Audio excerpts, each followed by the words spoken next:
Welcome to the third session of organizational development. I'm sure you missed me, but here I am. It's my voice. Yeah. So anyway, this class is actually a continuation. Of course, it's a continuation of the organizational development sessions that we're having. Tapos itong presentation na to, we already use it in some other class, which is actually the international management class. No, so that's why it's part of actually of managing diverse culture. So it's a way, in a way, it's connected to org development, no? So international management. So anyway, this is all about the role of culture, and then I hope I can also connect it with the other stuff for session number three of our lesson today. Okay, for our learning objectives, so we will understand how culture affects all aspects of international management, and then we'll distinguish the major value dimensions which define cultural differences among societies or groups, and then understand the interaction between culture and the use of the internet, very important one. And then fourth, to be able to develop a working cultural profile typical of many people within a certain society as an aid for anticipating attitudes towards work, negotiations, and so on. And then lastly, we gain some insights into different management styles around the world. So we hope to also tackle some of the frameworks, no, of course, of culture management, understanding culture management. Ayan, no? So hindi to sinasadya, no, na na nandito yung Arabian culture. In fact, it's part of the, kung papansin niyo naman, no, it's coming from the book itself. Although 2021 yung latest niyang update, so which means 4 years ago na siya. Considering that it was written probably earlier than that. So medyo late na yung mga nandito. But just the same, we can at least understand from the context of the 21st century, which is hindi naman siya sobrang layo, no? So, yeah, no? So, very particular siya ako dun, eh. Whenever you teach something na hindi na current, so to speak, parang useless, di ba? You know what I mean? So, anyway, so yung opening profile dito would be social media bringing changes to the Saudi Arabian culture, which is a big deal considering Saudi Arabia, right? Saudi Arabia comprises most of the Arabian Peninsula. Okay, all of the countries bordering Saudi Arabia are Arab countries, meaning that the first language is Arabic, and all are predominantly Islamic. So why is the Arabic language the fastest growing language of all time on Twitter? And Riyadh is actually number 10 globally of the cities with the most tweets. And again, this is 2021. What is behind such a rapid growth of this increasingly tech-savvy population? So this tells you something, no? Na Arabic, well, of course, English would be the most used language in the world, and for a long time, right? Since 1800 or something, no? 1850, I would say. And before that, I would say the German and then the French. But nag-shift na talaga eh. Hindi lang actually Arabic, but you will see later on na even Chinese, um, Korean for entertainment, and also, well, Japanese have long been there, no, for manufacturing naman. So this is very important, especially in the aspect of culture.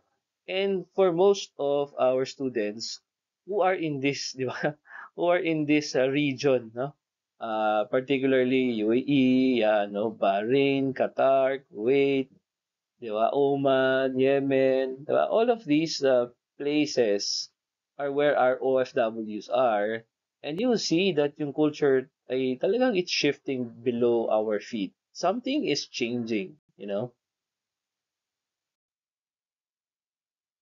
Ayan, no? So, social media be bringing changes to Saudi Arabian culture.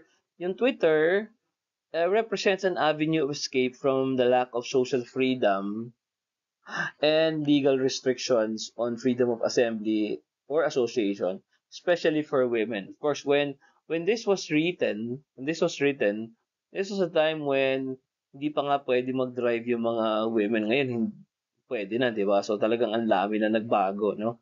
So but if you look at this, no, as of 2017, so that's when this was published, social media penetration in Saudi Arabia included 90.2% internet users because alam naman natin, it's fast over there. 52.6% on Facebook, which is about 18 million, and then 3 million on Twitter, ranked 10 globally for cities in the number of tweets. Probably it changed now, right? Saka X na ngayon niya. But just the same, it tells you na nagbago ng matindi, no? Starting the 21st century. And even on YouTube, meron silang talagang channel na very much, famous and, being given a lot of views on YouTube because merong segment talaga na talagang pang-Arabic, no? Imagine 90 million views being viewed on YouTube, 'di ba? In the Saudi Arabian peninsula, right? So as a wealthy country, Saudis enjoy wearing high-end fashions. Alam naman natin yan, even though women must wear their clothes under abayas. Saudis also have become more accustomed to foreigners holding most lower level jobs. So much so that it made the front page of the newspaper when a Saudi accepted a bellboy job, no? Sobrang alam nila na pag ang Arab, alam ninyo to, no? Ang Arab ay kumuha ng trabaho na mababa, talaga nagfa-front page ng dyaryo, no? So yung examples na to illustrate how understanding the local culture and business environment can provide competitive advantage. Managers must alter their approaches according to the host country environment. Unfortunately, many managers underestimate the importance of culture. No, they lack culture savvy.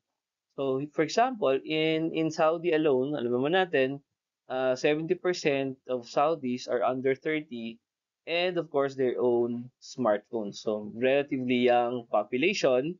So, the older generation, they're already, you know, medyo hindi na sila no, hindi sila nasa office and they're just enjoying their time. But most of the Saudis anyway are under 30, 'di ba? And they own smartphones, they are viewing videos on the YouTube and they have everything that they can purchase with. And that's the reason why it's becoming a rich segment, no? So many of them use Twitter and YouTube out of boredom with a lack of entertainment. No, we see this. They've been inviting also comedians and entertainers over there. So Twitter is an escape for them from the lack of social freedom, as we said. Okay? Ayan naman, no? So this one is a sort of an update. So this is what I did. I updated naman noong 2024. So by 2024, di ba, nung una 90%. Noong 2024, naging 94% na ang gumagamit ng social media. So 90% to 94%. And we're talking here about 35 million users, social media users, of a total population of 37 million. So that's how huge it is. Na ano ko naman to several times na nagpupunta ako ng UAE, Bahrain, Saudi, kita ko pag kumakain kami sa labas, grabe lahat ng tao nakatungo. mga, mga, well, of course, mga Filipinos, ganun naman talaga tayo eh. Pero yung mga Arabs, parang ang mesa nila puro cellphone ang laman eh. No? Parang ganun. So talagang, I think this is quite true. Ano? Talagang nagiging social media hub na si GCC countries. No? So yung Saudi. Okay, so yung on average, individuals in Saudi spend about 3 hours and 6 minutes according to Global Media Insight per day on social media platforms. Pero mas lamang pa rin tayo. Parang tayo ay 4 hours mahigit eh. Yan. Okay, so social media bringing changes. Third point, social media use in all sectors of Saudi society. Even ang government officials, royalty, sheikhs, industry, ano, Saudi government, which is an absolute monarchy, reviews online activity to gather intelligence and monitor public opinion. So nagiging public opinion monitoring ang social media. So even in ano, no, I'd like to make that comment. No, even in Australia, that's how it is. In fact, nagpalabas nga ng batas no, na pag if you get summon, if you get if you sorry, if you get summons in Facebook or Instagram, whatever, no, na social media platform, that is already a proof that you have been notified. Yan, no? So merong ganung batas ngayon sa Australia. So that is enough reason for you to be held in contempt kung hindi ka attend ng hearing. Imagine, hindi mo pwedeng sabihin na hindi ko nakita eh. Kahit pa ba hindi na seen, no? Automatic na yun. Yun ang sinasabi ng batas na parang hindi ka naman po pwedeng hindi mo makita yung mga message na binibigay sa'yo or DM, PM, no? Sa iyong social media account. So imagine a first world country like Australia doing that, and then in Saudi we have this, no? 'Di ba? So that's really how changing our society is, no? So it really changed a lot in the past. I would say kaya magsimula 2008. No? So in the past 16 or so years, din na nagbago. No? So clearly, social media have presented a virtual world as a force of modernity in Saudi Arabia and cause powerful interactions with cultural mores, no? Yung ating norms, no? It is a matter of personal judgment whether those changes are viewed as progressive or sometimes it's anti-culture for some, no? So they are saying hindi na ito yung dati. Even sa China, ganun yung mga feelings ng mga older generation that is trying to produce an overarching citizenship, which is social media citizenship, which more or less connects all cultures together. So parang ganun. No? It is clear from this na there is no turning back kasi wala na eh, naipasa na yun eh. Kumbaga sa classical literature eh, sabi nga eh, the Rubicon has been passed. No? Wala na eh. Na ano na yan, no? Na nalampasan na yung Rubicon. So we've already um, said enough, and that is actually the reason why some people, no, are even saying na, teka, this is somehow destroying the culture that we have, no? On the other hand naman, like in places like, Saudi, North Korea, talagang sobrang higpit. It's a sort of uh, a a battle cry, no? It's a sort of a unifier for people who otherwise in the past hindi sila magiging awakened, no? By the issues of their society. But now it has changed. Okay, now we go to learning objective 3.1. So understanding how culture affects all aspects of international management. Culture and its effects on organization. So when you say culture, it is a set of shared values, understanding, assumptions, and goals that are learned from earlier generations, di ba? Imposed by the present members of a society and passed on to succeeding generations. So important for me, importante dun yung word na imposed by the present members of a society. So meaning if the current generation doesn't really care whether it continues with the tradition, with the norms, with the culture, then it's not really part of the culture anymore. It's not part of the tradition anymore. So, what is cultural sensitivity or cultural empathy? It is an awareness of and an honest caring about another individual's culture. So, parang more or less you understand the other person simply because that person belongs to another culture. Mahirap yan. It's good to see. I mean, it's all nicey when you hear about it and then you talk about it. Tanungin kayo sa assignment, you will say, oh yeah, you have to respect other people's culture, blah blah. Pero in reality, when you get face, di ba, alam niyo yan, when you go face to face with a person who, for example, smells not nicely, lalo na sa mga girls natin, na sanay talaga ng napakalinis, no? Tapos, pagpasok mo ng office, malayo pa lang, alam mo na merong, other people from other culture, na sa kanila, it's perfectly normal not to take a bath, for example. So, di ba, pag ganun, we somehow easily get annoyed by this. Other countries too, also, no? Tayo, nagamit tayo ng tabo, and there was even one, di ba, one person I think in Canada, who won a case because she was being discriminated for using tabo, by her office mate. Parang ganun.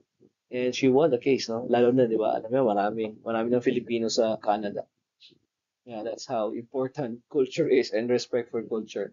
Okay, so clearly, it is important for anyone wishing to be successful when working with people in other countries to be able to plan how to relate to and adapt to people from different cultures. Diba? Managers have been often seriously underestimated the significance of cultural factors. Cultural sensitivity, katulad nga ng binanggit natin dito, or cultural empathy, it is the awareness of an honest caring about another culture. Yung mga sensitivity yan requires the ability to understand the perspective of others, those people living in other very different societies, no? To put oneself in another's shoes. Lalo na ang international managers, no? International managers, they can benefit greatly from understanding the nature, the dimensions, and variables of a specific culture and how these affect work and organizational processes. Okay, this cultural awareness enables them to develop appropriate policies and determine how to plan, organize, lead, and control in a specific international setting. Globalization in all its forms of personal and business contract and information crossing borders brings about, syempre, no, the changes that result in cultural diffusion, yung pagiging diffuse ng culture. So when immigrants also adopt some aspects of the local culture while keeping aspects of their culture of origin, this process is, ang tawag doon, no, is creolization. Creolization. Creole, no? Creolization. So parang pag di ba nag-adjust din tayo sa culture nila, no? And so that's the reason why uh you know it's really important for us to understand culture. Okay, dito naman sa 3-1, nandun yan sa libro, no? We have a sort of a theoretical framework, no? Parang sa research, no? Meron tayong mga national variables, sociocultural variables, cultural variables, attitudes, individual and group employee job behavior. So all of this can form part of the culture. So culture is the shared values, understandings, assumptions, and goals that are learned from earlier generations and then imposed by present members of society and passed on to succeeding generation. Diba? Sinabi na natin yan. It often results in shared attitudes, codes of conduct, and expectations that subconsciously guide and control certain norms of behavior. Parang di mo man inasadya, pero lumalabas sa'yo yun. No? Pagiging Pilipino natin, pagiging Filipina, di ba? Lumalabas at lumalabas talaga yun, kahit na hindi natin siya sinasadya. No? So, dito sa figure na to, yung national and sociocultural variables, they provide the context for social or for cultural variables, which in turn determine the attitudes towards work, time, and materialism, individualism, and change. Tapos yung attitudes naman affect the behavior and thus individuals' motivation and expectations regarding work and workplace relation. And the diagram is shown in a so-called nested rectangles with individual and group employee job behavior at the center. So attitudes and then cultural variables and finally national variables and social cultural variables in the outermost triangle. Yan, do sa individual and group employee job behavior, nakita natin yung motivation, commitment, productivity, ethics. Pati sa attitude, dyan yung idea mo, attitude mo towards work, individualism, time, change, and so on. No? Okay, what is organizational culture? So, compared with societal culture, which is often widely held within a region or a nation, ang organizational culture varies a great deal from one organization to another, from one company to another, from one institution or school, or even group to another. So kaya, ang tanong mo sa una, ano ba ang kultura rito? Paano ba ang ginagawa niyo rito? Di ba? Parang nag-observe ka muna. Di ba? Organizational culture represents those expectations, norms, and goals held in common by members of that group. So for a business example, like consider natin yung Apple, no? Organizational culture nila is very organic, loose, and even informal, with its employees typically wearing casual clothes and interacting informally, walang ano sa time, no? Pwedeng hanggang gabi nando doon, may pwedeng hindi na umuuwi, nandun sila sa kanilang mga cubicles, di ba? So that's how they are.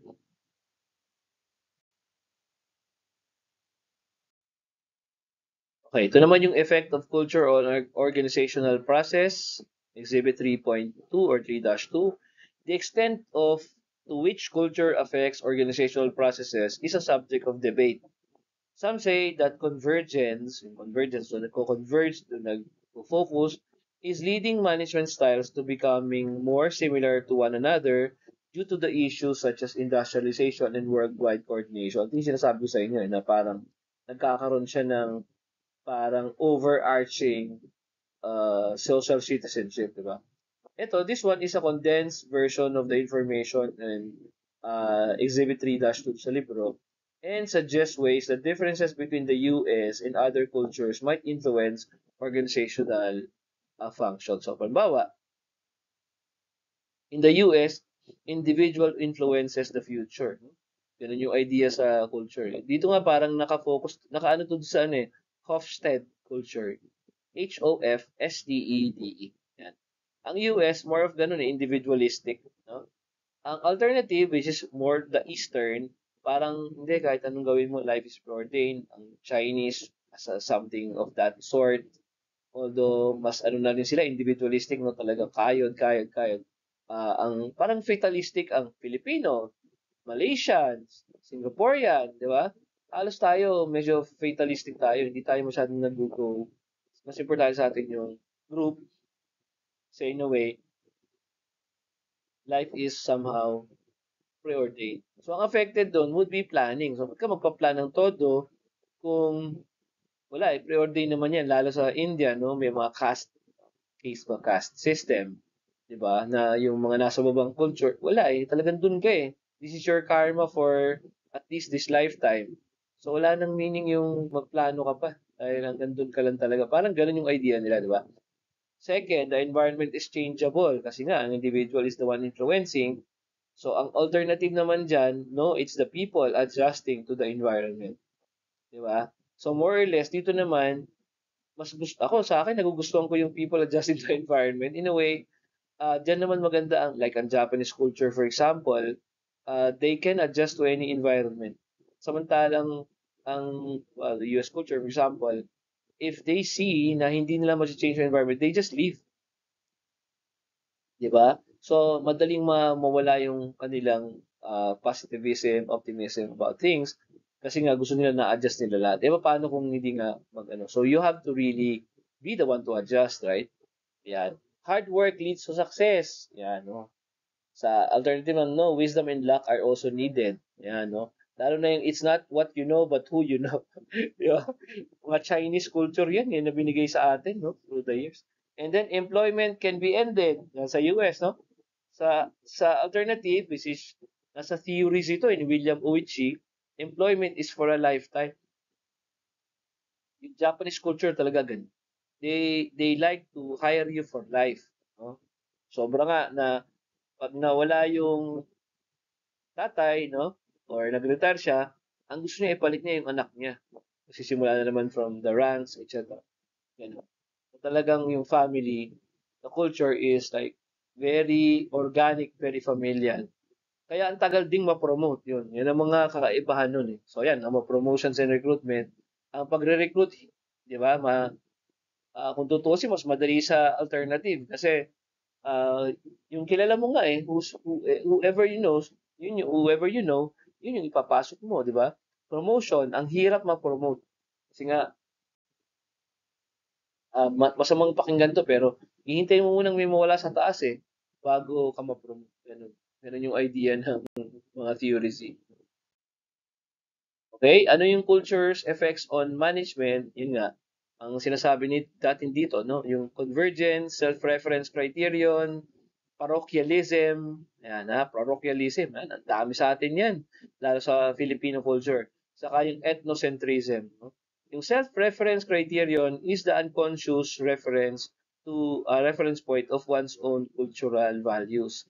It means people often understand and relate to others only in terms of their own culture. So an example is the need to overcome the self-reference criterion. Halimbawa, yung mga Japanese workers must put courtesy aside and interrupt conversations with Americans when there are problems. Diba? Pag nangyayari kasi, masyadong courteous ang Japanese, no? Kailangan i-interrupt na nila yung conversation kasi kung pababayaan mo yung American na mag-ano ng conversation, 'di ba? Lalakas ang boses, ang dadami sinasabi, pero in reality, hindi naman nila alam pala yung issue, 'di ba? Kaya kailangan, tingnan mo din yung culture ng kabila, hindi lang yung sa'yo. So, yan, ganun ang ginagawa ng karamihan no, sa Japanese na nakikilala natin.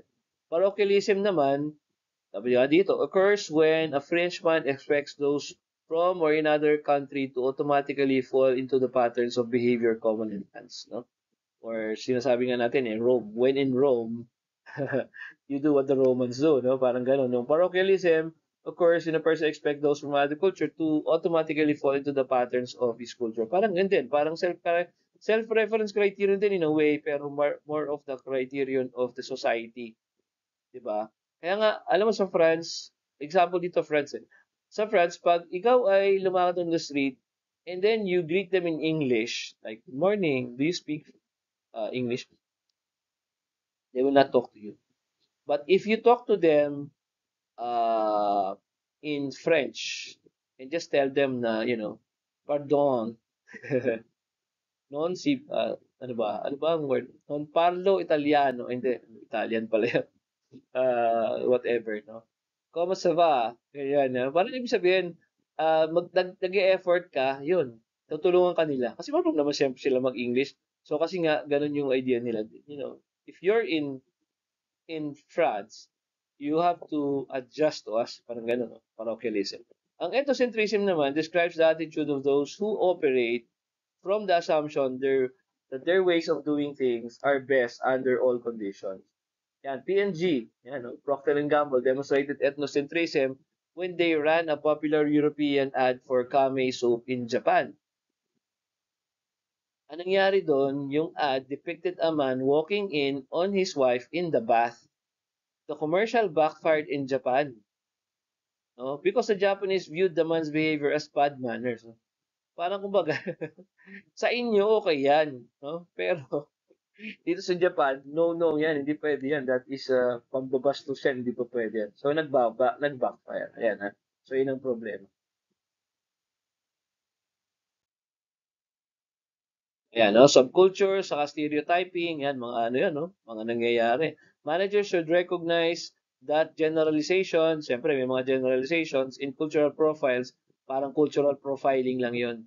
It will produce only an approximation or stereotyping of national character. Diba? Tayo, lagi tayo nasa stereotype sa other countries eh. In fact, nung nasa UAE nga ako, meron akong nakasakay. Nasakyan ko na taxi. Siyempre, nag-aano siya, no? Nagpipilit siya mag-Tagalog. Ang sinasabi niya, papatawa naman siya. Pero naiintindihan ko yung point niya na mga Filipina daw. Kaya na, sorry kung o-offend ng mga Filipina. Siguro sa Dubai kasi. Siguro dun sa lugar nila, ganun nga, no? Oh, Filipina, they have many boyfriends. One boyfriend for the phone bill. One boyfriend for the rent. Parang ganun, no? So, sabi ko, is that so? That's really, Filipina. Oh, yeah, but I'm only talking about 5%. Bawi naman siya din, no? Only 5% of them, 95% is still very, very good, very kind, no? Sabi ko, so you mean if you are to choose, you don't want to marry a Filipina? Oh, yes, of course, I marry a Filipina. Parang, siyempre, nagpapaano din naman yan, no? Hindi ko siya bibigyan ng tip, di ba? Parang gano'n. Pero, di ba, ayun nandun na tayo na stereotype. Dati naman, in fact, meron pa ngang mga naging urban dictionary na nauso, no, na ilagay. Na tayo nga ay parang nag-file pa tayo ng protest doon, no? Na pag sinabing word na Filipina, ay made, no? Parang, oh, do you have a Filipina? Kasi, kumbaga, wala magagawa naman tayo dahil halos lahat ng ating ah, yung mga overseas workers before ay karamihan ay domestic helper, di ba? So, yun. Kaya tayo nagkakaroon tayo ng stereotyping. And I think other countries also have the same stereotype, no? Mga Arab, for example, they're stereotyped to be terrorists, di ba? Makasalubong mo sa alley or makatabi mo, hindi mo gusto ang mga Mexicans, samang ganyan. So, yung parang ganun yung idea nila, no? So, many countries comprise diverse subcultures whose constituents conform only in varying degrees to the national character, no? Yan, no? In Canada, distinct subcultures include Anglophones and Francophones. Ayan, yung mga English speaking, di ba? Ang English speaking sa kanila ay ang Western, di ba? Ang ang Eastern ay French speaking, no? Yan. Saka yung mga indigenous Canadian. So above all, good managers would treat people as individuals and they consciously avoid any form of stereotyping. At the back of your mind, naiisip mo yun eh. Hindi naman po pwedeng hindi. O, di ba? So, however, a cultural profile is a good starting point. Yes, sasabi nga, it's a good starting point to help managers develop some kind of tentative expectations, some cultural context as a backdrop to managing in a specific international setting. So it is useful then to look at what cultural variables have been studied and what implications can be drawn from the results. Ayan, no? So, syempre, number one dito, lalo na sa Middle East, would be religion, no? Religion in the workplace. You cannot separate that, no? Maybe in the Western tradition, particularly Europe, America, as much as possible, they're trying to negate this, no? And remove its aspect. Kahit pa nandoon sa kanilang mga pera yan, in God we trust. Pero in reality, wala. Hindi na, hindi na ganun, no? But, yeah, we really have to discuss that, no? Kasi, lalo na sa Arab country, andyan ang mga Jewish, for example, the Jewish tradition, meron mga Christians din naman, at saka siyempre may mga Arab, mga Islamist, no? And Islamic. So managers in the home country or abroad must recognize both the legal religious rights and in the workplace and the value of such diversity in the workplace. Yan, yung mga day off for the religious holidays, accommodation for prayers, no, lalo na sa Middle East, di ba? In dietary requirements and so on, they're the most obvious considerations. In addition, foreign managers abroad must be particularly sensitive to the local religious context and the expectations and workplace norms of employees and others because those managers will be immersed in that context in dealing with employees, clients, suppliers, and others. Failure to do so will minimize or negate the goals of the firm in that location. Kala ko nga rito yung friend ko eh. Pag pupunta sila sa Spain, sasabi niya, George, alam mo, pag alauna rito hanggang mga alas 3, alas 4, talagang wala kang maaasahan na bukas na mga store. Lahat eh naka-siesta, yan. Siesta in fiesta. Yan ang mga ano sa ano eh, di ba? Doon natin nakuha yun eh. Pag merong bukas, halimbawa pharmacy to, no, naghahanap siya ng band-aid, ganyan, whatever, mga tipong nasugatan siya. Alusaw siya, ikot siya ng ikot, no? Pag nakakita siya ng pharmacy na bukas, malamang sa malamang daw, Chinese yun. Ganun sila. No, talagang hindi nagsasara. So, yan po. So, dapat we have to understand this. No? This is really part. I remember also one officer of ours in the bank before. No? Medyo masama nga yun. Pero, yung kanya, although syempre through the years na-realize ko din na ganun lang pala talaga siya. So anyway, we have one person who's was different yung kanyang faith, yung religion niya. No? So, alos lahat syempre kami, Catholic, Christian, di ba? So, alam natin more or less yung ating mga pinaniniwalaan. Kaso siya, meron siyang tradition, for example, no? I think Wednesday sila instead na, so papuntahin mo siya ng Sunday, walang problema. Pero yung Wednesday, kailangan umuwi siya ng maaga. Eh, nagkataon na may difference, no? Kaya nga ako naging, naging accountant nun sa bangko, kasi ako tumutulong sa kanya. So anyway, so napagalitan siya, naalala ko yun, sabi niya, no, hindi po pwedeng ganun, sabi niya ganun. Sabi ng aming boss, no? Boss pa naman niya, mas matanda pa siya doon sa boss niya, tapos babae pa yung boss namin, siya lalaki. So parang, ako yung na-offend para sa kanya. Kasi parang sasabi niya na, duty first before vocation. Parang ganun. Yun yung sinasabi niya. I mean, siguro nung time na yun, ganun talaga. Kasi nga, ano yun, mga baby boomers yung mga yun. Younger baby boomers, but baby boomers just the same, right? Eh, yung aking, siya na yung taong yun na ibang religion. Siya yung nagturo sa akin kung paano magbalanse ng mga statement, yan, nagturo sa akin ng accounting, crash course, no? 30 minutes lang. Pero ang dami ko natutunan sa taong yun. Anyway, ano naman siya, is very reliable. Nagkataon lang talaga pag meron silang affairs sa religion nila, sa simbahan nila, sa church nila, hindi mo yan maaasahan talagang pumasok. Talagang a-absent yun. Yun. So kaya ako ang ginawang ano na rin, George, ikaw ang bahala dyan. Pag-absent si ganito, ikaw ang bahala dyan. So yun, inaalam ko yung mga dapat gawin. Pero pag maganda sa kanya, pag-absent siya, sasabihin niya sa akin kung ano mangyayari. Pagbukas mo ng ano bukas ha, o yun, tinik ko na yung mga ano yan. So bukas ganito ang mangyayari.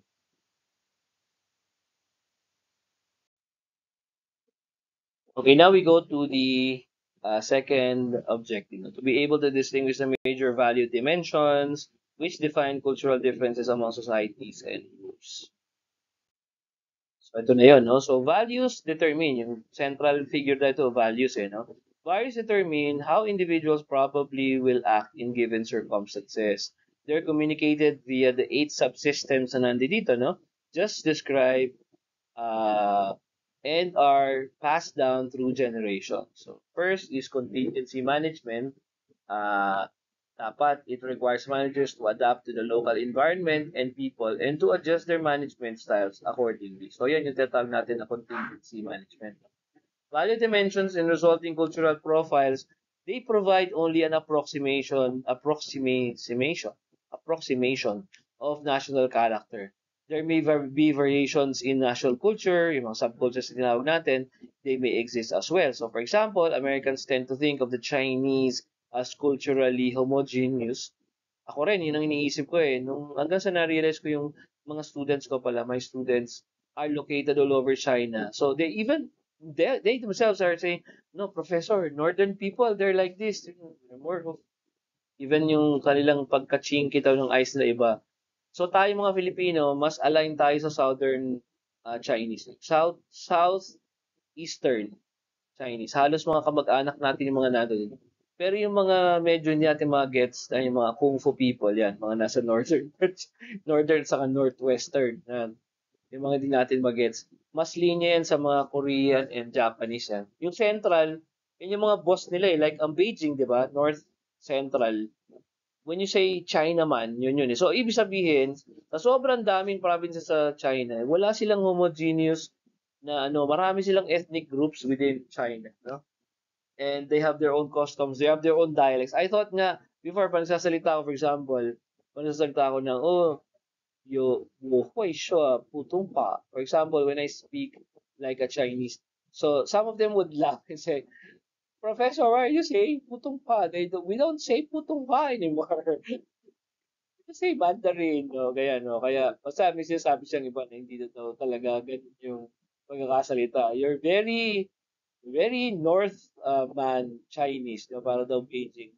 Maybe your teacher is from Beijing. Sabi niya. So, ibig sabihin, sila iba-iba na yung kanilang culture. So, ito yung values natin eh. Meron tayong idea what is good, what is bad, what is right and wrong. And then, it determines what kind of response we have, di ba? So, more or less, yan. Kailangan natin ng contingency management because of this. Ayan, no? So, this is the globe. dimensions. Yung globe dimension, yung GLOBE, ano yon, Global Leadership and Organizational Behavior Effectiveness. Meron palang ganun talaga. So I thought dati nakalagay lang to globe. Kala ko it has something to do with the globe. No? But it's actually a thing. No? Meron dito, in fact, pwede nyo tong gawing part ng inyong research. No? Based yan sa data gathered by 170 researchers over 7 years. So yung data daw na to, collected from 18,000 managers, imagine, no? In 62 countries. So talagang well-developed to. There are 9 dimensions that distinguish cultures from one another. So makikita nyo dito, very interesting to. And they have implications for manager. Assertiveness. Yan, ang assertiveness, ayan, katulad niyan, ang assertiveness, low ang Sweden, Japan, and Switzerland, high ang Greece, Austria, and the United States. Imagine, ang Sweden pala, low assertiveness. Di ba? Meron akong isang, ito, hindi ko alam kung magandang i-share, pero meron akong isang, nakitang stand-up comedian na Swedish, sila sabi niya no?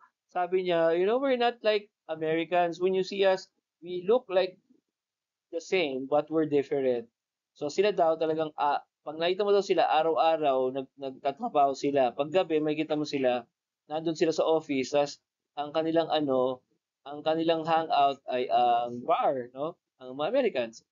Ang Swedish daw baliktad.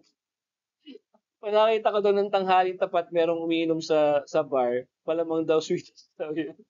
Tapos sa gabi na sila so baliktad, no? So sa kanila, hindi sila masyadong assertive. More of ano lang sila, happy-go-lucky.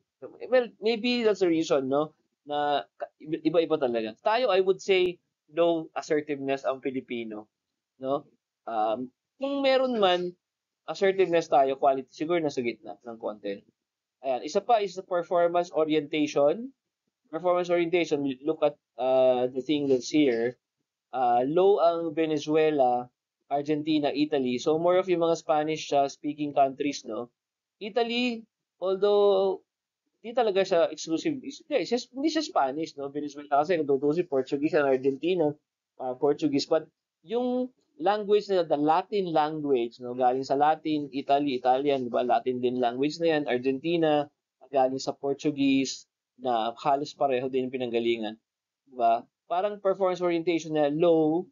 Totoo 'yan kasi nga 'di ba sa atin sa atin sa Spanish ruled countries, talagang hindi tayo masyado sa performance eh. In fact, tuwing 1 o'clock hanggang 3 o'clock natutulog ang mga tao eh, 'di ba? Yan. So, US, Hong Kong, Netherlands, performance orientation nila ay high. Yan ha. So again ha, ito po ay general attributes lang pero napag-aralan to sa sobrang daming managers. So merong nakikita sila na parang gitna. Makikita mo yung may tendency ka pumunta sa left or sa right. Yung mga inakalagay dito na low and high, these are the extremes ng mga countries. So pag hindi ka naka-mention dito, malamang nasa gitna ka lang. Parang gano'n, no? Ito pa mga nandito dito. Marami pa actually eh.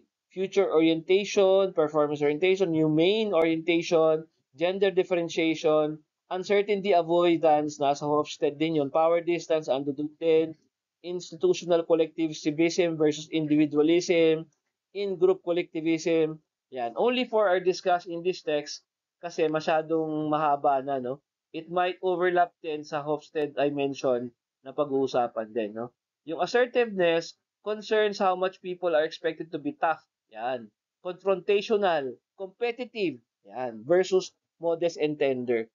Di ba? Ang US talagang confrontational yan. Pag ako nga dati naalala ko talagang na-traumatize ako sa kliyente namin dati sa bangko eh. Kasi tinatanong niya yung balance niya, tapos nakita ko nakasara yung account niya. Sabi ko, "Sir, are you sure this is your account? Why?" "Because your account is already closed." Sabi niya, "I did not authorize anybody to close my account. And you have to tell me now, and I mean right now," naalala ko pa yung verse na mo. Ako yung 19 years old lang. Ako yung na-shock ako dun. Sabi ko, alam pa kayo, hindi ko alam ko bakit nasara. Yung pala, nasara dahil na dormant. Tapos pag pinexplain mo naman sa kanya na, well, it's because your account has no balance anymore and the bank, or, because of our policy, because of dormancy, your account has already been deducted the service charges. Oh, is that so? You mean I did not deposit anything for the past many years? Yes, you did not deposit anything. This is your update. Oh, I'm so sorry. How can I open again? Mag-open daw siya ng bago. No, we will not allow you. So in short, din namin siya inallow. Oh, is that so? I'm not allowed anymore. Okay, thank you. Ganyan. Yung pag, alam mo yun, parang confrontation, pero pag nakita mo sila, pag na-prove mo naman sa kanilang mali sila, wala. Tameme. Ganun po. Kaya dapat po talagang, yan, lalo na pag may American ka, ano, kailangan meron ka talagang data, may facts ka. Yan ah. Yung performance orientation concerns the importance of performance improvement and excellence and refers to whether people are encouraged to strive for continued improvement. Ayan. Again, US na naman. Eh. Yung lab performance naman, yung tradition, loyalty, family, puro yun, di ba? So, ayan. Ang Spanish, ganun. Ang Spanish-speaking countries are like that. Okay, so andito yung future orientation. And yung mga dimension that measures the importance of performance improvement and excellence in society, it refers to whether people are encouraged to strive for continued improvement. Ayan, no? Katulad ng Russia, low sila, Argentina, Italy. And you have to understand kung bakit ganun ang Russia, no? Ang Russia, kaya low ang future orientation, they have been devastated with so many wars and, you know, so what have you, over the centuries.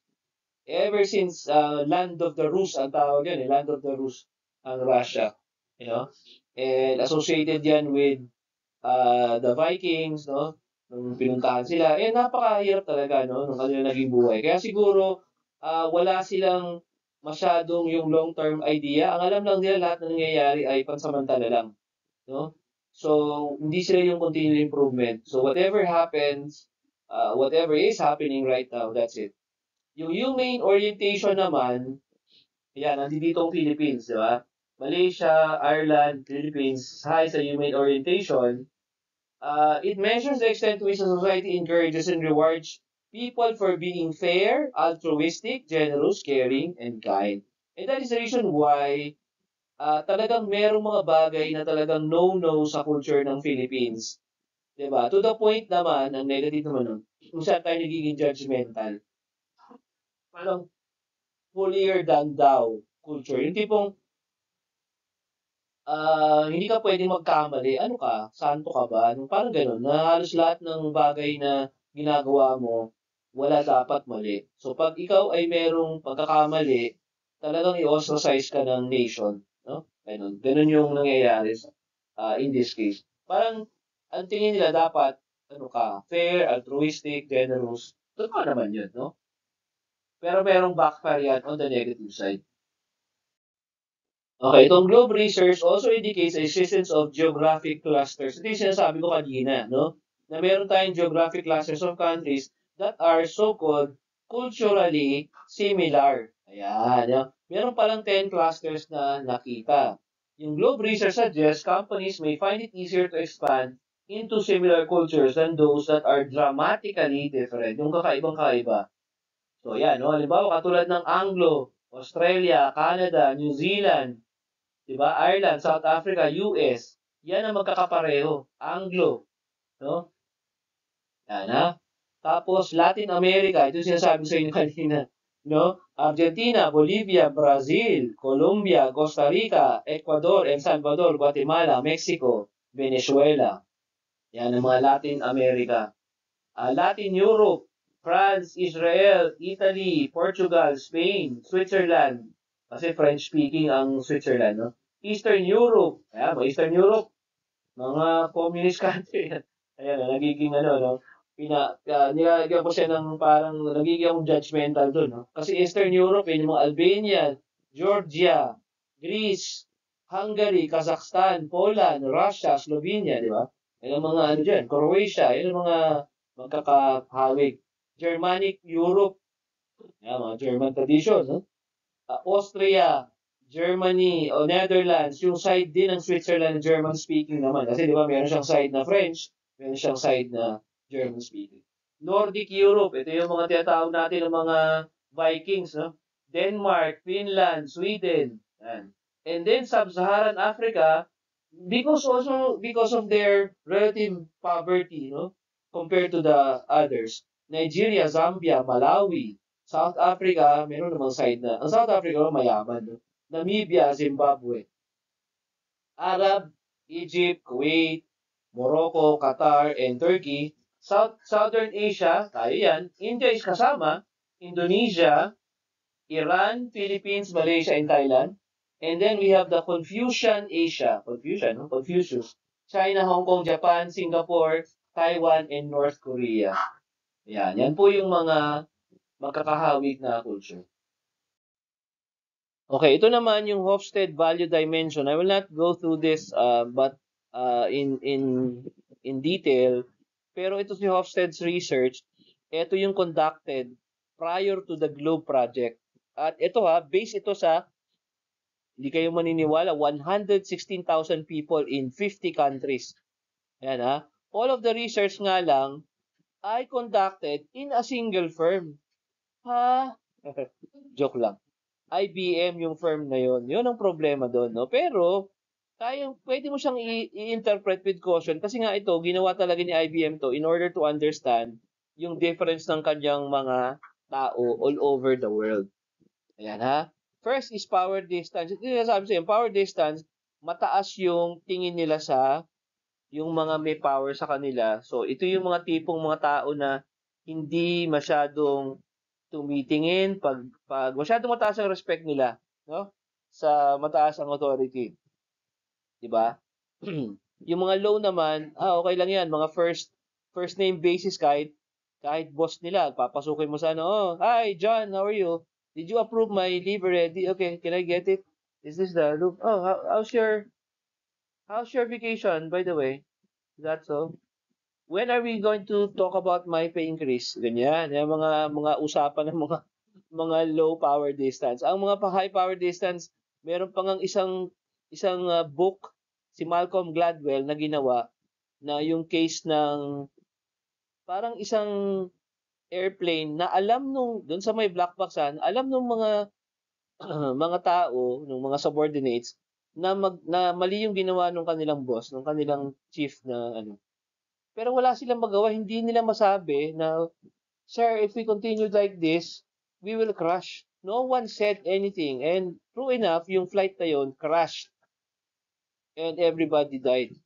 Simply because of high power distance. Yan, napaka-importante yan Kaya minsan, maganda rin na tayo ay medyo, lalo ngayon yung Gen Z ngayon, medyo mababa na yung power distance nila. In fact, they can openly criticize their own parents, di ba?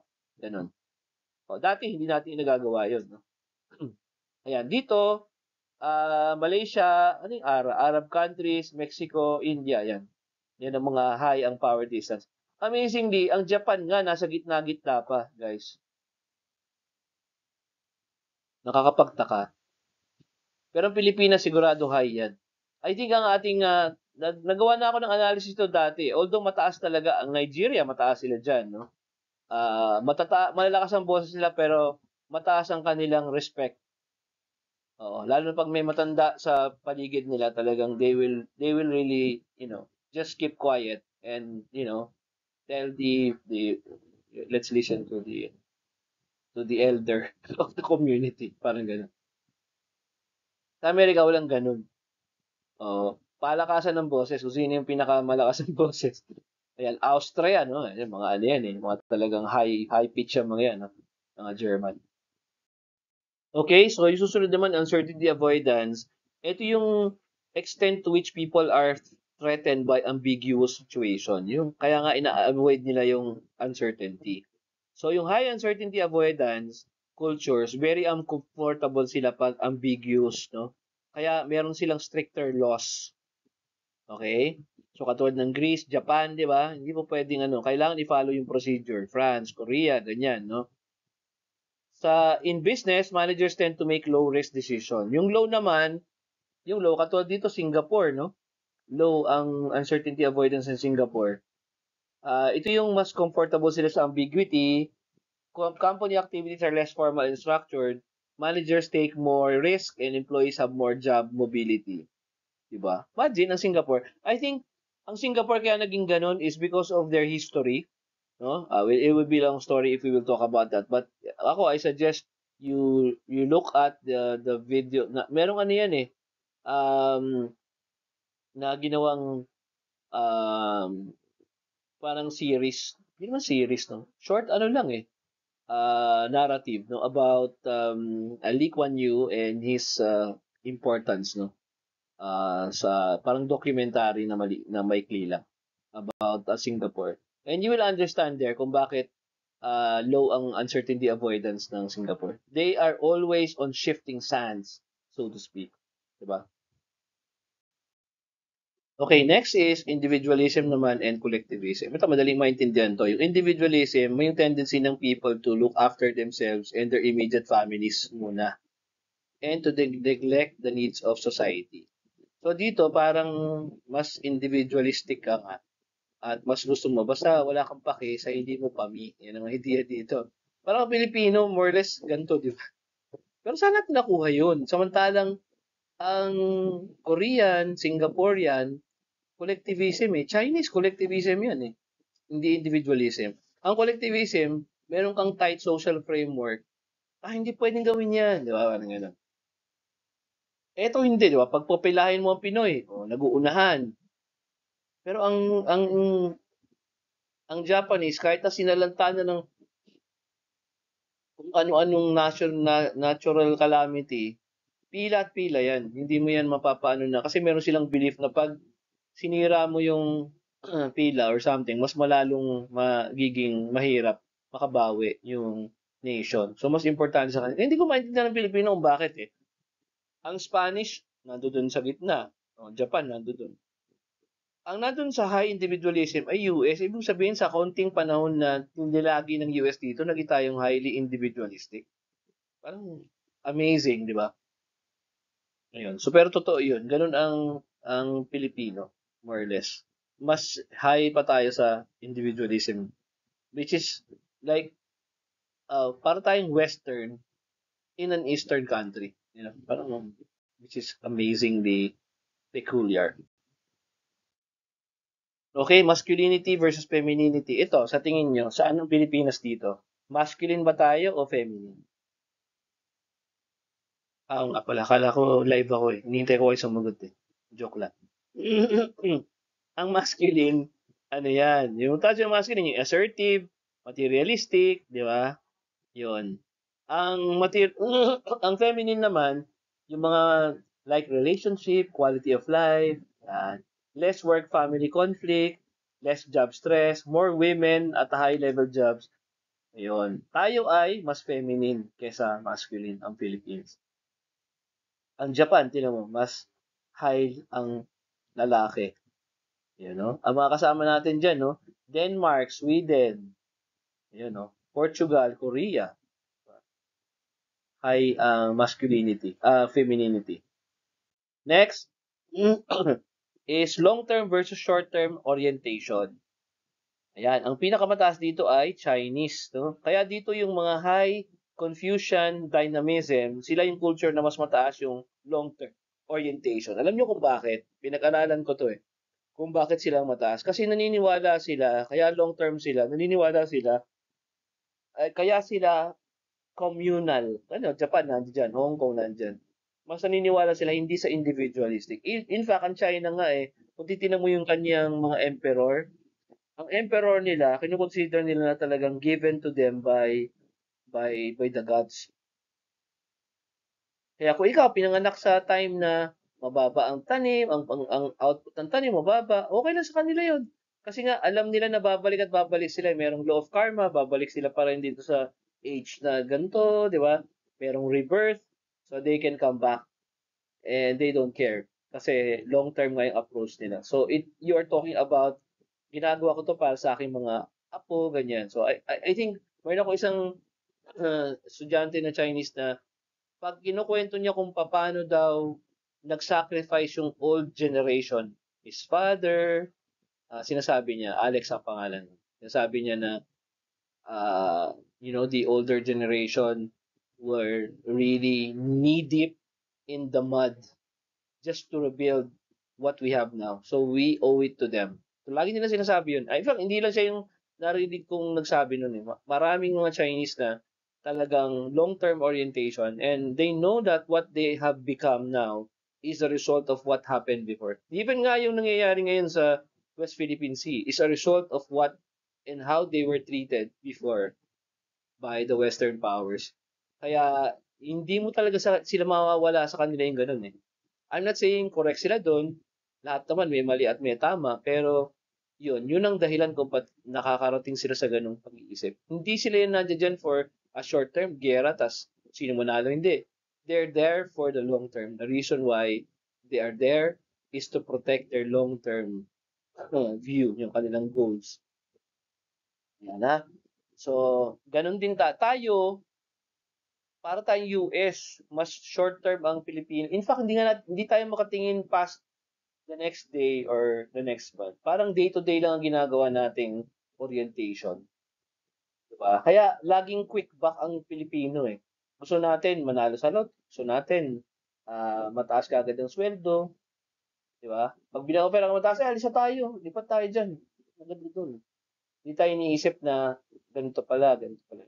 Hindi tayo ganun. So more of individualistic, saka more of short-term ang orientation. Kaya din, hindi tayo nag-gamble masyado sa, alam mo yan, yung gamble natin, baliktad eh. Gamble sa pera. Pero yung hindi tayo ina-avoid natin ng risk kasi nga wala tayong long-term orientation. Okay?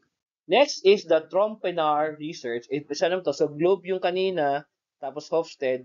Ito ngayon si Trompenar. Ang nandito, si Trompenar, nag-gather siya ng data from 15,000 managers, 28 countries, 47 national cultures. Ayan. Some of these are similar to the other dimension. And, yun, no? So, yung nandito, yung universalistic versus particularistic, parang individual din at saka yung collective, no? Yung universal, apply rules and system objectively without consideration of individual circumstances. Yung particularistic naman, naka-emphasize siya sa relationship and apply rules more subjectively. Kaya yun, no? Ang affective cultures naman tend to express emotions openly, whereas neutral cultures do not. O yan, Japan, nandiyan dyan. No? Dito, ang China ay affective. Nakakapagtaka to. No? Hindi ko alam. Baka yung tinanong nila mga magjojowa or something. Pero hindi ko rin maintindihan doon eh. Ang US nga eh, mas hindi pa sila nag-express ng emotions. Siguro dahil nga naniniwala din sila na parang wala kang tibay na maasahan. Alam mo yun, yung relationship hindi masyadong tatagal. And that's the reason why they don't want to openly express their emotions. Maybe that's the reason. Another one, yung specific saka diffuse. Yung specific cultures, naka-compartmentalize yung kanilang work and private lives and they're more open and direct. So diffuse culture naman, work spills over into personal relationship and vice versa. Ayan, China is that there, Spain is there. Ang specific UK, parang UK, work, work, US, work, work. Ang Japan, makikita mo sa kanya, ganun din naman siya eh. Ang tingin ko mas specific ang Japan eh. Pero dito, sa ano rito, nasa gitna siya and more diffuse rather than specific. Kasi sa tingin ko, ang dahilan dito is, ang Japanese, pag pinagkatiwalaan ka niya as part of their parang inner circle, for life na yun. Oo. Kaya yung relationship nila talagang naka-spill over yung personal saka yung business. Talagang kung sino pinagkakatiwalaan nila, yun na yun. Mahirap nilang hindi pagkatiwalaan. Yan din, ganun din ang mga Chinese. Kaya ako, yung mga Chinese kong students, ang tingin ko, madali sila magtiwala pag kilala nila yung tao na naniniwala talaga sila na okay yung taong. Parang yan. Kaya mahirap silang hindi, alam mo yun, pag nasira ka sa kanila, wala na. Yung reputation mo talaga masisiraan. Kaya sa kanila, di ba napansin mo, may mga nag-aano pa, di ba yung sa mga pogo, nakita niyo na parang inaano, yung kinikidnap. Kasi nga pag nagkaroon ng problema sa yung usapan, wala na. No? Ganun na yun. Meron silang tendency na ma-shock ka. No? Shock ka dun sa nangyari. Ba't ganun? ano yan, Chinese yan, bakit tayo, ano, di ba? Hindi niya tayo binayaran, parang ano. Dito naman sa achievement-oriented cultures, individual achievement is the source of status and influence. Ayan, mas personal. Yung China, Italy, Spain, Japan, mass society. Ito, again, di ko rin maintindihan, ha? Andiyan dyan ang Spain, andyan ang Japanese, andyan ang Chinese, na ang daming naging influence sa atin through the many years. Ang US ang dali lang sa atin, pero sa tingin ko, ang status natin mas personal rather than societal. Sa atin, pag nagkaroon ka ng magandang kotse, bagong kotse, o magandang bahay, parang ikaw yun. Hindi yung tipong may kinalaman sa society na hindi, dapat yung society mas maganda. Di ba? Hindi tayo ganun eh. More of yung individual achievement. Wow, mayaman na si ano ah. Si Bugoy ah. Di ba? Ganun tayo. Ayan. Yan yung si Bugoy. Ayan ha. Dito yung critical operational value differences. Yung to Americans, yung time is money and schedules are strictly kept. Latin America naman, the word for tomorrow is used to mean sometime in the future. Pag sinabi hasta mañana, hindi ibig sabihin na future. Sa atin, di ba? Hasta mañana means see you tomorrow sa Spain, sa Spanish. Pero sa atin, yung mañana nag-evolve sa mamayana, mañana, mamayana. Pero hasta mañana means see you tomorrow or di ba, until tomorrow. Pero nagiging na siyang sometime in the future. Di ba? So, masyadong diffuse. O kaya nga, pag hindi sila masyadong naniniwala sa yung temporal values, hindi masyadong malinaw. Ayun. Ayan. Tingnan nyo ha, dito, tama rito ang Americans, di ba? And yet, hindi natin ginuha. Bakit ang Pilipino ang kinokopya natin yung mga sablay, no? Kung kailan tama ang Americans na may regard sa time, tayo naman ang Filipino time. Di ba? Ayun. So, sablay eh. Kung anong mga mumali, yun ang ginagaya natin. Ang Chinese, magaling ang business sense. Ang pinili naman natin yung saan-saan natura. ang mga tatay, nanay ko, mga Chinese, mga ano yan eh, mga baboy, ganyan. Yung ano din na kung saan-saan daw natin. Mga Chinese, ano daw, mga elevator na ganyan. Makikita mo, di ba, even daw mga babae, parang ganun, hindi sila yung, talaga, at tayo naman, mga Pilipino, pati mag-drive, no, talagang medyo rascal. Oo, ang Pilipino, ang pinili natin na gayahin yung mga negative sa bawat culture. Ayan. Task versus relationship orientation. Yan, yung making business decision. Yung task relationship, si Schuster and Copeland, meron siyang culture classification model based on time, task orientation, and relationship orientation. They contended that the importance placed on task versus relationship is making business decisions affect how time is used. Yan, many non-Western societies believe in the destiny of the will of their God. No? Kaya nagiging silang passive and hostile towards change. For example, to a Chinese worker, yung change of to power machinery might suggest dissatisfaction with his father's way of life. Ayan, no? Yung parang kaya ka nagpapalit dahil dissatisfied ka doon sa old way, no? So, yan, ha? Yan ang kaibahan ng American way naman. Ang American tend to value physical goods and status symbol, materials, no? Material factors. Many non-Westerners value their aesthetic and spiritual realm instead. Yan. Pero tingin ko ngayon, hindi eh. More of ano na ngayon eh. More of material factors na. Halos lahat na ganun. No? Kahit yung mga Chinese, ganun na sila ngayon. Diba? So in the United States, yung individual achievements take precedent. Yan, there's a focus on the I, me, mine. Samantalang sa ibang countries like culture like Chinese, Japanese, I would say, more of conformity and cooperation. Parang you cannot survive without taking care of the country first. Di ba? Pag bumagsak yung culture, bumagsak yung country, yung ekonomiya, bagsak din tayo. So, wala ring meaning na maging mayaman ka pag bagsak yung economy ng nation. Parang ganun. So, kaya untouchable yung mga bagay na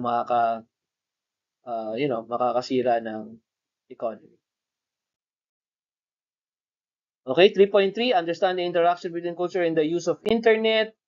The internet culture sa ang mga Korean homes dito, no? Over 92.6% of Koreans have high-speed internet service, no?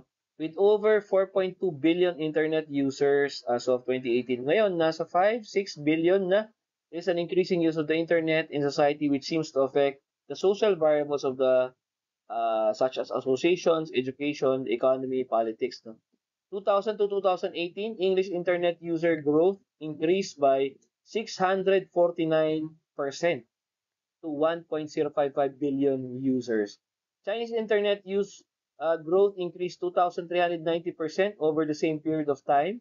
Sobrang laki nila, lalo ngayon, no? Talagang sobrang laki nan. At talagang natututo na sila mag-English.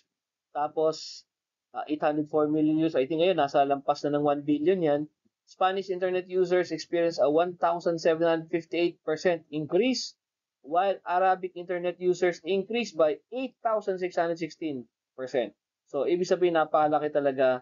Kaya ngayon, karamihan ng mga tao, no, ay talagang nagsasalita na ng English kasi nakikita nila yung value. For example, they cannot laugh at the same jokes. So, yun ang nangyayari. So, it's changing and therefore technology is also changing because of the way it's understood. Ayan, no? Under the lens, Seoul fights back against workaholic culture, labor law. Ito, di ba known ang Korea sa overwork nation, one of the most overworked nations in Asia. So, South Korea is notorious for its workaholic culture. Di ba, kung nanood kayo ng Korean drama, nakikita nyo doon. Panoorin nyo yung Misaeng. Nakita nyo to. Uminom na't lahat. Babalik pa sa office, no? Para hindi ko pa tapos yung ginagawa ko. Save pa yan.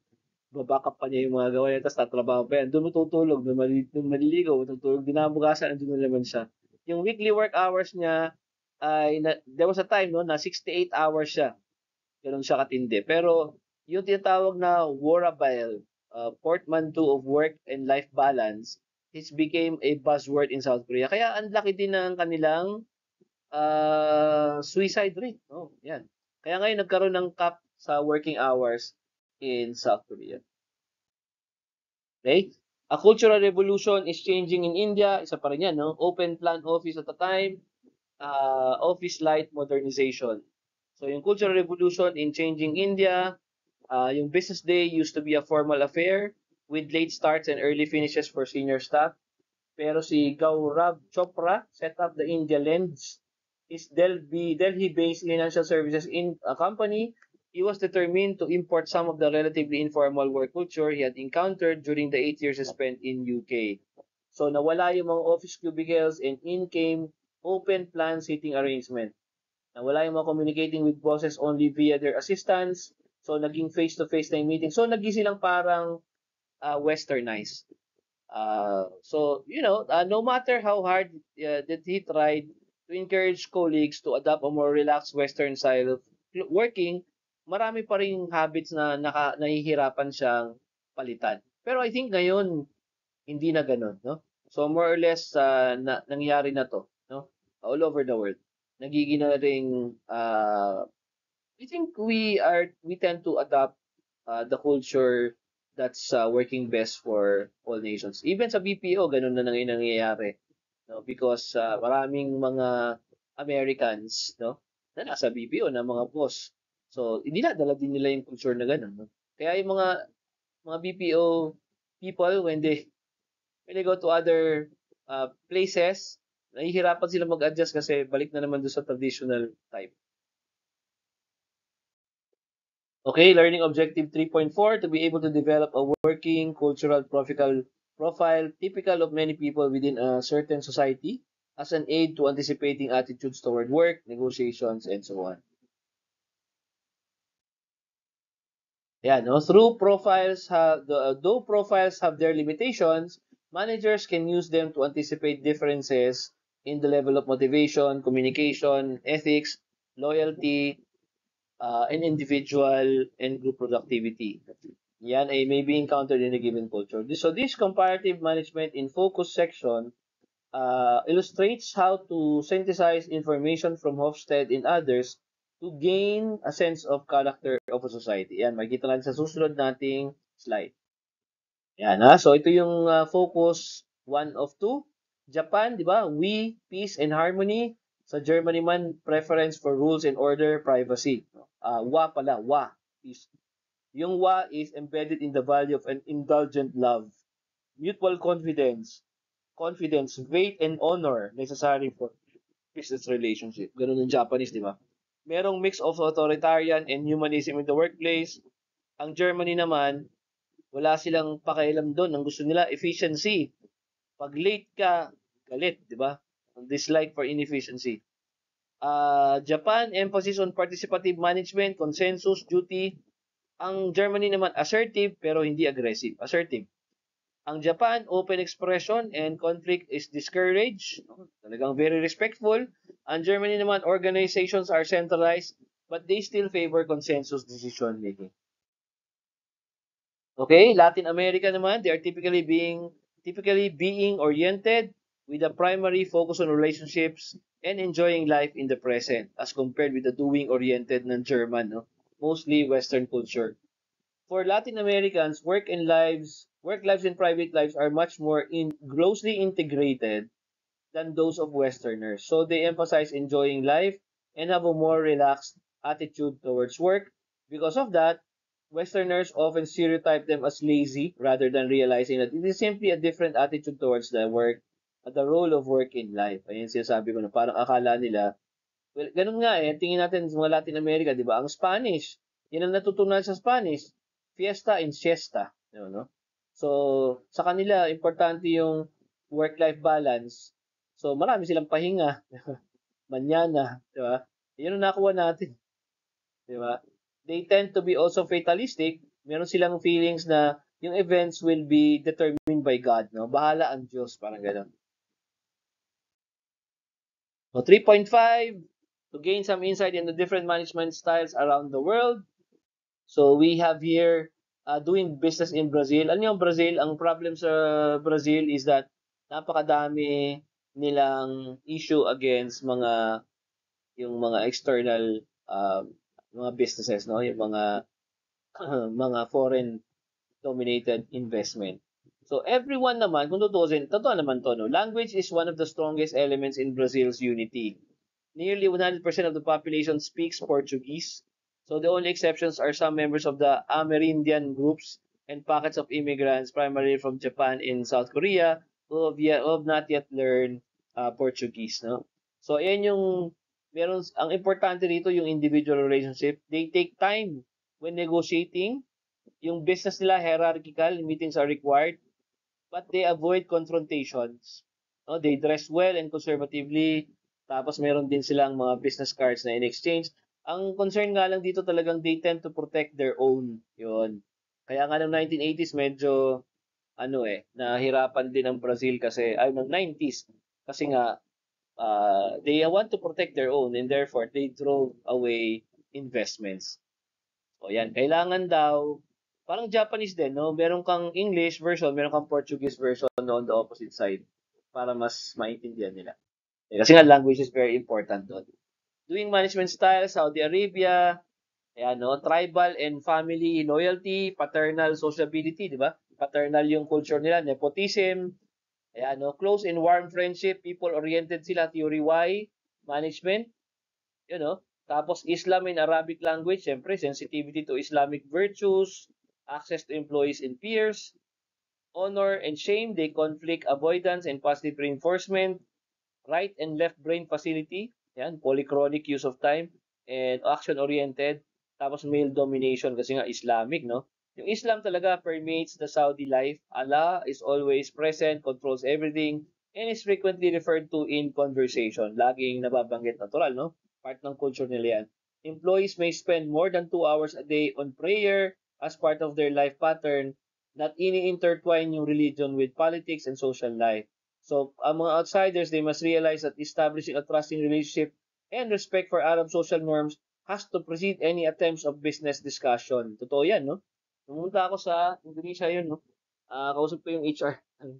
Ang HR babae. So, parang sabi niya, Mr. George, you have to excuse me every now and then because meron daw prayer, no? Pag tumunog na yung prayer, understood na yan, no? Papunta yan, naghahanap yan ng pwede niyang prayer room, di ba? and then babalik na naman yan. So kahit anong gapang, nasa middle pa siya ng pagsasalita, hindi niya po pwedeng tapusin yun. Aalis yun. Alam mo na yun, di ba? So yan po yung idea niya. Developing management styles and ways of doing business. Chinese family, small business yan. Dito yung tinatawag natin na small business, family, predominate. Di ba? Tayo, ganito tayo eh. Ginaya natin ito sa Chinese yun, yung mga small na mga family businesses, no? Tapos yung tinatawag na guanxi, alam niyo yung guanxi, connection.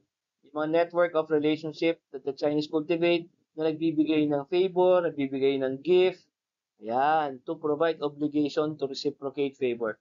Kaya pag pumunta ang Chinese, talagang may pabigay yun. Oo. Kaya nasa minsan, siyempre, pag ikaw ay ayaw mo ng ganun, sasabihin mo sa kanila, kaya minsan nagbibigay sa'yo tea, ganun.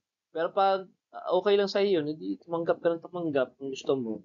Kaya lang, siyempre sa school, bawal yun. Hindi po pwedeng ganun ang ginagawa natin. Kaya hindi tayo pwede, no? Pero may mga ibang narinig no sa ibang school, halos ganun yung nangyayari. Kasi nga maano ang Chinese eh. Ano yan eh, part nila yan. Ayan, kaya nga tayo natuto. Ayan, nandun naman tayo. Kaya tayo natuto dun eh. Yung mga nakikita ninyo sa tawag nito sa customs, ayun, customs yun ng mga Chinese. Kasi pag papasok ng Chinese, may daladalang ano, ito, bigay ni ano dyan, de bossing. O, nasanay na. Okay na. Hiraan pa yung mga Chinese. Pero sa totoo, doon natin nakuha yun. Kultura nila yun, nakuha natin. Sabi ko sa inyo, basta pag may maling culture, yun. Yun ang kinokopya ng mga Pilipino. Yan, ha? So, yung people are put ahead of business. Yan, people. No? Human-centered yung management. Centralized and autocratic. Pero meron silang feeling of responsibility toward their employees. Globalization has resulted in a more competitive management. Yung new generation manager is nagiging more individualistic na, more independent, take more risk. Tapos, yun nga, siyempre, Western na sila eh. So, mas lalong naging, yun, no? Pera-oriented. Okay? Conclusion. Each society has its own culture. Managers must develop cultural sensitivity. Yan. Researchers such as Hofstede and Trompinar have created studies which have described cultural profiles. Globe Study created a body of data on cultural dimensions. Managers can use research results and personal observation to develop cultural profiles of countries. Ayan. So, dyan po tayo nagtatapos. Maraming salamat for listening. See you again next week. Bye.